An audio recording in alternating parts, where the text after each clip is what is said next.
J'ai discuté hier avec mon ami René Louis sur la question de la révolution copernicienne. Et il m'a parlé de l'héliocentrisme d'Aristarque dans l'Antiquité, etc.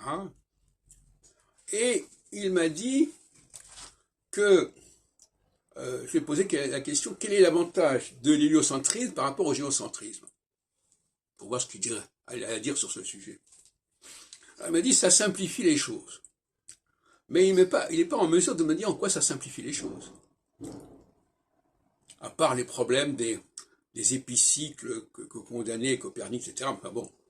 Mais en quoi, si les astrologues avaient compris réellement l'intérêt de passer d'un géocentrisme où la Terre était environnée par des planètes, à un héliocentrisme où la Terre était simplement un satellite du Soleil,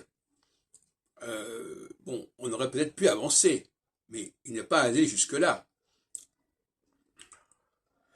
J'ai dit il y a quelque temps déjà que l'héliocentrisme était une justification de la carte du ciel.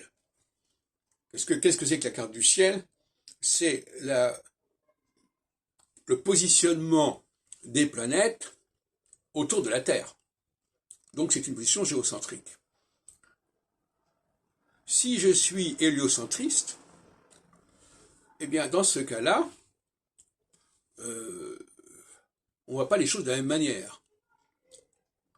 Alors je n'irai pas beaucoup plus loin, mais je répéterai quand même ce que j'ai dit il n'y a pas longtemps, à savoir que le Soleil, c'est un curseur. C'est un curseur, et même dans l'astrologie populaire, les 12 signes, avec chaque signe étant déterminé par la position du Soleil, on voit bien que c'est un curseur majeur qui n'a pas besoin d'un nom de Dieu pour exister.